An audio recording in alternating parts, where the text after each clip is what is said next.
27వ తారీఖు నాడు ఒక చారిత్రాత్మకమైనటువంటి తీర్పు ఇవ్వడానికి ఎంతో విజ్ఞతతో విచక్షణతో వివేకంతో ఎంతో ఆలోచించి ఈ పట్టభద్రుల నియోజకవర్గ ఎన్నికల్లో తీర్పునిస్తా ఉన్నారు. ఆ తీర్పు ప్రతిసారి కూడా ఎంతో స్ఫూర్తిదాయకంగా సమాజానికి ఒక దిక్సూచిని ఇచ్చే విధంగా ఉంటా ఉంది.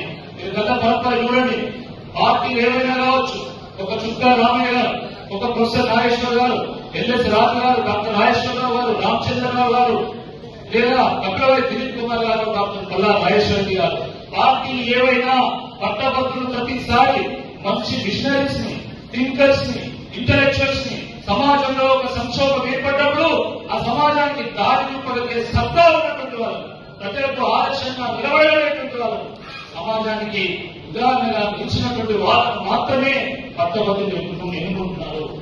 మరి ఈసారి కూడా తప్పకుండా ఆ పాత పరంపరనే మీరందరూ కూడా కొనసాగిస్తారని నాకు పూర్తి నమ్మకం ఉంది.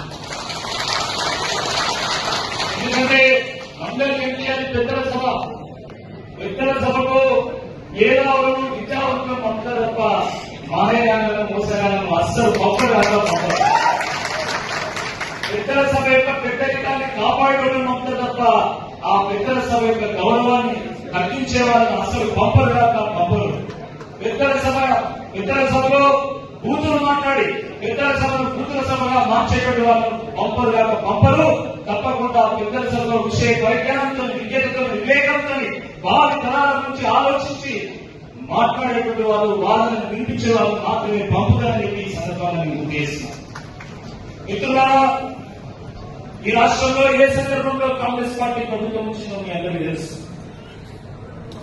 6 గ్యారెంటీలు, 420 హామీలు కాంగ్రెస్ పార్టీ ఇస్తే 2 పర్యాయాల పాటు కేసీఆర్ గారికి బీఆర్ఎస్ పార్టీకి అవకాశం ఇచ్చినాం కదా.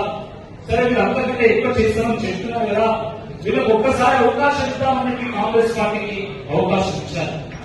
సరే, ప్రభుత్వంలో ఎవరు శాశ్వతం కాదు, మార్పు అనేది సహజమైనటువంటి ప్రక్రియ. దాన్ని అందరం కూడా స్వాగతించాల్సింది మన బీఆర్ఎస్ పార్టీ కూడా స్వాగతించింది. కానీ విషయం ఏంటంటే, ఆ రోజు కాంగ్రెస్ పార్టీ ఏం చెప్పింది, ఈ రోజు కాంగ్రెస్ పార్టీ ఏం చేస్తున్నది అనే దాన్ని ప్రకటించాలి. ఎవరికి 2 లక్షల పోస్టులతో జాబ్ నోటిఫికేషన్ చేస్తామన్నారు. జాబ్ నోటిఫికేషన్ చేశారా?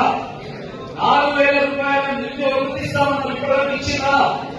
ఇలా డిఎస్సీ ఇస్తామన్నారు, వేశారా? ఎటువంటి రుసుము లేకుండా ప్రభుత్వ పోటీ పరీక్షలను ఉచితంగా నిర్వహిస్తామన్నారు, నిర్వహించారా? ఉద్యోగస్తులకు టీఏ అన్నారు, టీఆర్సీ అన్నారు, ప్రమోషన్ అన్నారు, బెనిఫిట్స్ అన్నారు. కానీ ఈ దీంతో ఏ ఒక్క దాని మీద కూడా కనీసం ప్రభుత్వం ఒక ప్రకటన లేదు, కనీస చర్చ లేదు. మరి ఈ విద్యావంతుల పక్షాన, ఈ నిరుద్యోగుల పక్షాన, ఈ ప్రభుత్వ ఉద్యోగ ఉపాధ్యాయుల పక్షాన, ప్రైవేటు ఎంప్లాయీస్ పక్షాన ఎవరు ప్రశ్నించాలి? రేపు ఎవరు ప్రశ్నించాలి? ఆలోచించండి. ఇదే కాంగ్రెస్ పార్టీ ఎమ్మెల్సీ అభ్యర్థి రేపు ఎమ్మెల్సీగా గెలిస్తే ఈ ప్రభుత్వాన్ని మీ తరఫున ప్రశ్నించగలుగుతాడా? మీ పక్షాన పోరాటం చేయగలుగుతాడా? మీ పక్షాన రేవంత్ రెడ్డి ముఖ్యమంత్రి గారిని నిలదీయగలుగుతాడా? ఒక్కసారి ఆలోచించండి. కానీ బీఆర్ఎస్ పార్టీ ఎమ్మెల్సీ అభ్యర్థిగా నన్ను గెలిపిస్తే తప్పకుండా ఈ నిరుద్యోగుల పక్షాన, విద్యావంతుల పక్షాన, తెలంగాణ పక్షాన, ఉద్యోగుల పక్షాన, ఉపాధ్యాయుల పక్షాన, తెలంగాణ పక్షాన కొత్తెత్తి గడిచి పోరాడి తప్పకుండా ప్రభుత్వం మెడలు వంచైనా ఈ హామీలను నెరవేర్చాం. తప్పకుండా ప్రభుత్వం దిగివచ్చే విధంగా, ప్రభుత్వాన్ని ఆలోచింపజేసే విధంగా బీఆర్ఎస్ పార్టీ వ్యవహరిస్తుందని ఈ సందర్భంగా చేశారు. ప్రజలు ఏ కోరి తెచ్చుకొని కాంగ్రెస్ పార్టీ ప్రభుత్వంలో తీసుకొచ్చింది.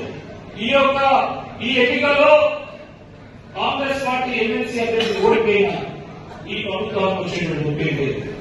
కానీ ఒకవేళ బీఆర్ఎస్ అభ్యర్థిగా మీరు గెలిస్తే ప్రజల చేతికి ఒక ఆయుధం ఇచ్చినట్టయితే మండలికి మీ అందరి పక్షాన ఒకరిని ప్రశ్నించే గొంతును మండలికి పంపించినట్టయితే ఈ సందర్భంగా గుర్తు చేస్తాను.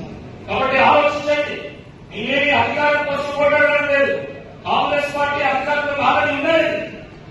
మేము మీ పక్షాన పోరాటం చేయడానికి, మీ తరఫున గొంతెత్తడానికి, మీ హక్కులను సాధించడానికి మాత్రమే ఒకసారి గమనించాల్సిన ఈ సందర్భంగా గుర్తు చేస్తాను.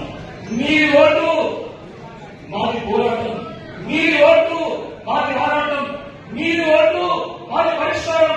కాబట్టి ఓటు మాత్రమే మీరు వేయండి, మిగతాదంతా కూడా టీఆర్ఎస్ పార్టీ తీసుకుంటారని ఈ సందర్భంగా విజ్ఞప్తి చేస్తున్నాను. మిత్రులారా, నేను ఒక రైతు బిడ్డను, రైతు కుటుంబం నుంచి వచ్చినటువంటి వాడు. కష్టం అంటే ఏదో, పేదరికం అంటే ఏదో తెలిసినటువంటి వాడు. వాటిని చేర్చి ఉన్నత విద్యను అభ్యసించి అమెరికా వెళ్లి 7 ఏళ్ల పాటు అక్కడ ఉద్యోగం చేసి పుట్టిన గడ్డ రుణం తీర్చుకోవాలి, మా ప్రాంత ప్రజలకు సేవ చేయాలనేటువంటి లక్ష్యంతో నేను 2013లో ఉద్యోగాన్ని రాజీనామా చేసి నేను వరంగల్కి వచ్చి ఇదే కాకతీయ యూనివర్సిటీలో జై తెలంగాణ నినాదంతో నేను రాజకీయంలో ప్రవేశించాను. జై తెలంగాణ నినాదంతో రాజకీయాల్లో ప్రవేశించాను. తెలంగాణ వస్తే కానీ ఈ ప్రాంతంలో ఉన్నటువంటి పేదరికం, ఈ ప్రాంతంలో ఉన్నటువంటి వలసలు, కష్టాలు, కన్నీళ్లు పోవు.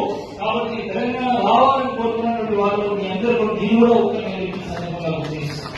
అసలైన తొలి వెలుగు. ఫాలో వాట్సాప్ @తొలి వెలుగు official.